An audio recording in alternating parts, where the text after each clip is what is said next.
High, আমি বিদিশা। তো আজকে থাকছে একটা পুরো ফুল কাউতালি ব্লগ। তো দেখতে হলে পুরো ভিডিওটা কিন্তু ওয়াচ করতে হবে। হ্যালো বন্ধুরা, তো এখন কিন্তু আমার একটু হঠাৎ করেই বনগাঁতে যেতে হবে আমার বাপের বাড়িতে। তো তার জন্য তাড়াতাড়ি করে রান্নাটা করে নিই। একটা স্পেশাল মানুষের সাথে তোমাদের ইন্ট্রোডিউস করাবো। তো চলো দেখতে থাকো পুরো ব্লগটা। তো চলো গাইস, ফাইনালি আমি রেডি হয়ে গেছি, এইবার বেরোনো যাক।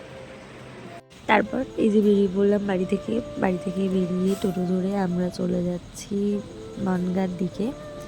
তো আমি আর আমার মাম্মাম রেডি হয়ে গিয়েছি।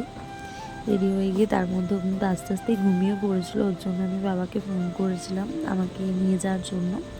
এই যে মাম্মাম ঘুমিয়ে পড়েছে। তারপর এই যে চলে আসলাম। এই কিন্তু সে আমার স্পেশাল মানুষ।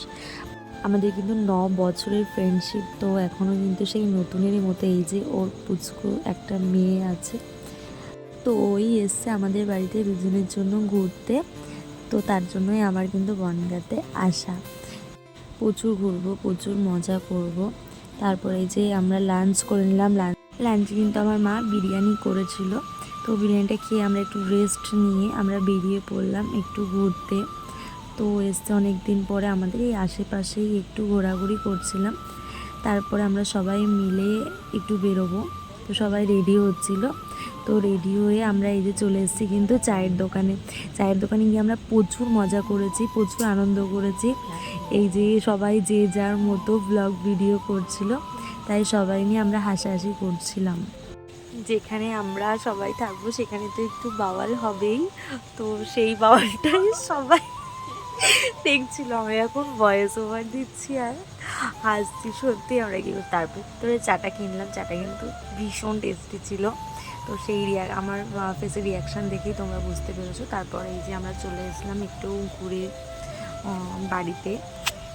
বাড়িতে এসে কিন্তু আমরা বিরিয়ানিটা খেয়ে নিলাম। সেই দুপুরের বিরিয়ানিটাই আমরা আবার খেলাম। এই যে আমরা খেয়ে আমরা তো ভাবলাম এখন পড়বো ঘুমিয়ে, তাই আমি টাটাও করে দিয়েছিলাম। কিন্তু তারপর যা হলো সেটা হচ্ছে সারা রাত ধরে বাওয়া। সত্যি কথা বলতে ওর সাথে আমার 9 বছরের ফ্রেন্ডশিপ। তো সেখান থেকে আমরা বহুদিন পর আবার রাত্রিবেলায় একসাথে থাকলাম। এরকম আমাদের বিয়ের আগে প্রচুর রাত্রিবেলায় আমরা দুজনের বাড়িতে গিয়ে থাকতাম। তো এখন আর মন চাইলেও দুজনের সাথে এইভাবে সময় কাটানো হয় না, কারণ দুজনেরই সংসার হয়ে গেছে, দুজনেরই দুটো মেয়ে আছে। তবুও এতদিন পর যে এই কাছে পাওয়াটা, এটাই আমাদের অনেক বড় পাওয়া। সবাই প্রে করো যাতে আমাদের বন্ধুটা এমনই থাকে। চলো আজকের ব্লগটা এইটুখানি। By, good night.